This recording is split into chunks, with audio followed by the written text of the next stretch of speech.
Corrupção. A Petrobras, ao longo de 14 anos de PT, se endividou em aproximadamente 900 bilhões de reais. Fruto de desmandos, refinarias começadas não concluídas, entre tantas outras coisas. Esses 900 bilhões de reais daria para fazer 60 vezes a transposição do Rio São Francisco. Ou seja, o povo nordestino sofreu por falta d'água por causa de corrupção do seu governo. Mais ainda, esse montante é equivalente a 120 vezes o orçamento do Ministério da Infraestrutura. Eu estou falando isso para que você tenha noção do tamanho da corrupção somente na Petrobras. E delatores devolveram 6 bilhões de reais. Ou seja, corrupção houve. Ô, presidente Lula, o senhor quer voltar ao poder para quê? Para continuar fazendo a mesma coisa na Petrobras? Eu acho que, de vez em quando, a gente tem que acreditar, sabe, de que nada acontece por acaso. Era preciso ser ele para me perguntar, e eu sabia que essa pergunta viria. Eu acho que isso é importante, porque as pessoas precisam saber de que inverdades não vale a pena na televisão. Citar números que são mentirosos também não compensa na televisão. Aqui é importante a gente citar o seguinte, tá? Não teve nenhum presidente da República que fez mais investigação para que a gente apurasse a corrupção do que nós fizemos. E é importante deixar claro que nós fizemos o portal da transparência, a fiscalização da TGU, a lei de acesso à informação, a lei anticorrupção, a lei contra crime organizado, a lei contra a lavagem de dinheiro, colocamos a AGU no combate à corrupção, fizemos o COAF funcionar e a movimentação bancárias atípicas. Ou seja, colocamos o gato no combate. Então, tudo que foi eu, sabe, que nós fizemos no nosso governo. Segundo o Palocci, tudo no seu governo foi aparelhado. Tudo, exceto o Banco Central. Então, se todo mundo fazia malfeitos, roubava, desviava, só o ex-presidente não sabia. E o Palocci conclui, na sua delação premiada, que foi-lhe reservada uma conta no exterior de 300 milhões de reais, que o senhor recebia pacotes dele mesmo, 50 mil reais, a título de propina. O seu governo foi marcado pela cleptocracia, ou seja, um governo feito à base de roubo. E essa roubalheira era para conseguir apoio dentro do parlamento. Não era apenas para o ex-presidente Lula, era para ele também conseguir apoio dentro do parlamento. O presidente precisaria estar informado de que foi exatamente no nosso governo que a Petrobras ganhou o tamanho que ganhou, com a capitalização de 70 bilhões de reais para a Petrobras crescer.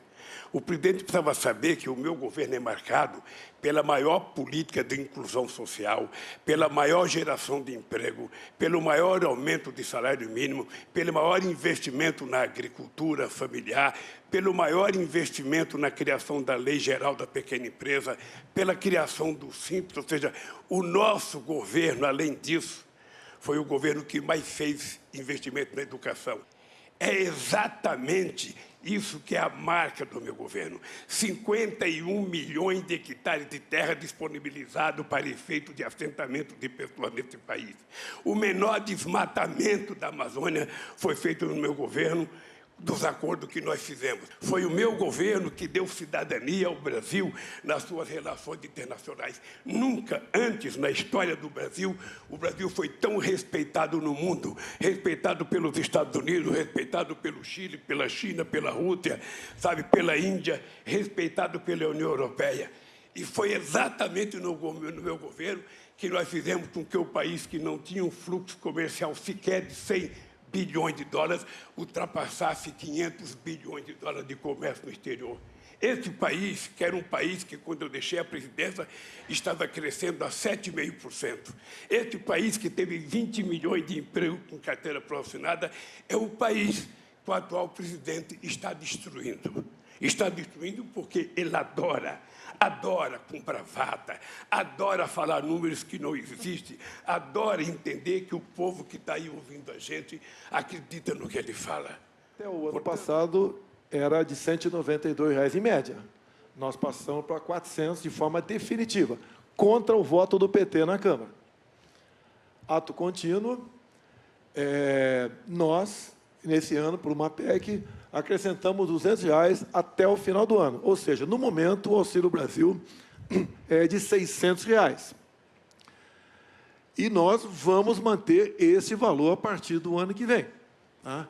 Logicamente, esse auxílio se aproxima do mínimo necessário para a pessoa sobreviver, sair da linha da pobreza de forma mais concreta. Onde retirar dinheiro? Tenho acertado com a equipe econômica e conversado com isso, dentro da responsabilidade fiscal. E, obviamente, quando se fala em auxílio emergencial para comprar alimentos, isso tem a ver com a inflação. E nós conseguimos, no corrente ano, diminuir o teto do ICMS em todo o Brasil, de forma que a gasolina hoje tem estados que está abaixo de R$5.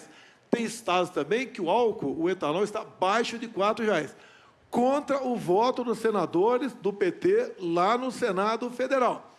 Como conseguir recurso? Não roubando, não metendo a mão no bolso do povo.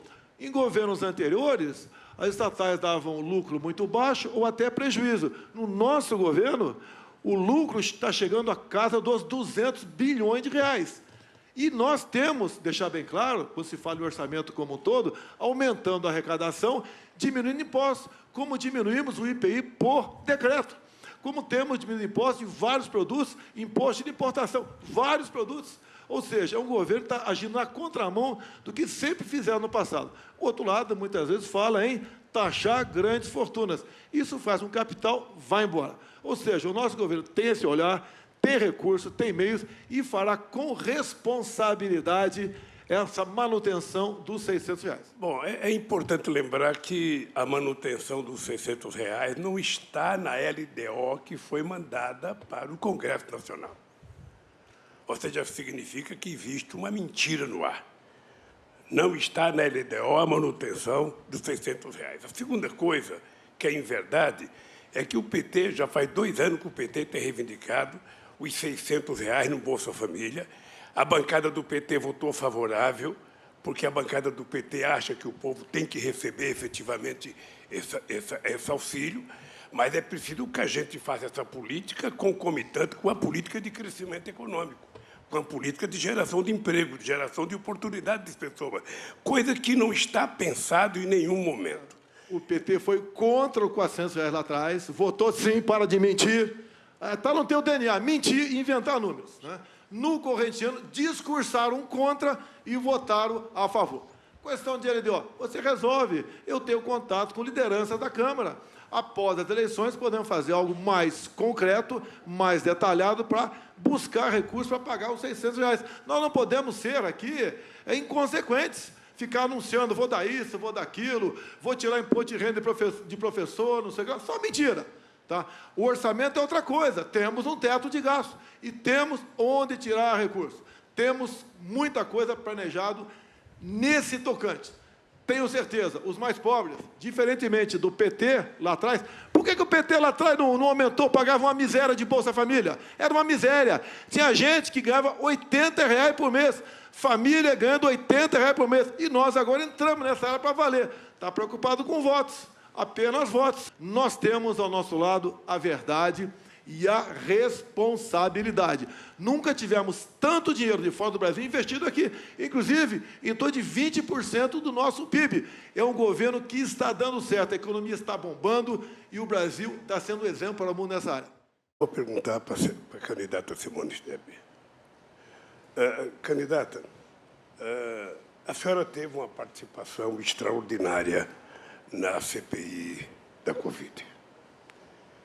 E eu queria que a senhora dissesse, houve ou não houve corrupção no processo de tratamento da Covid?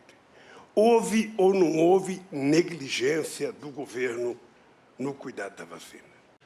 Bem, do Lula, ainda bem que a natureza criou esse monstro do coronavírus. Que moral tu tem para falar de mim, o ex-presidiário? Tá? Nenhuma moral. Sigilo de 100 anos, uma lei lá do tempo da Dilma, para as questões pessoais, meu cartão de vacina ou quem me visita no Alvorada. Nada mais além disso. Orçamento secreto, eu vetei. O parlamento derrubou o veto, é lei. E dizer a vocês também, a vacina corromper, tentou corromper, está de brincadeira, nobre senadora, tentou corromper, cadê a corrupção? Cadê o contrato assinado? Cadê a nota? Não tem nada. Só fake news e mentira a meu respeito. Desculpe os demais candidatos, mas está polarizada as eleições. Quem o ex-presidiário apoiou no passado? Apoiou Chaves, apoiou Maduro. Para onde foi a Venezuela? E o Lula apoiou essas candidaturas. Olha para onde está indo a economia da nossa Argentina. O presidente da Argentina, antes de ser presidente, visitou o Lula em Curitiba, na cadeia. O que vai acontecer com o nosso Brasil se esse ex-presidiário voltar para a cena do crime juntamente com Geraldo Alckmin, um homem religioso, católico, mas que resolveu cantar a Internacional Socialista? É a união de tudo que não presta no Brasil. Nós não merecemos isso para a nossa pátria. Apenas para dizer da irresponsabilidade de quem exerce o cargo de presidente da República, que me chamou 2 vezes de presidiário. Ele sabe a razão pelas quais eu fui preso. As razões pelas quais eu fui preso foi para ele se eleger presidente da República, porque era preciso tirar o Lula do pedaço. Eu, nesse processo todo, estou muito mais limpo do que ele ou qualquer outro parente dele. Porque eu fui julgado, fui considerado inocente, sabe, pela Suprema Corte, pela primeira instância da ONU, pela segunda instância plena da ONU. Estou aqui candidato para ganhar as eleições e aí sim, num decreto só, eu vou apagar todos os seus sigilos que eu quero. Terminou seu tempo. Qual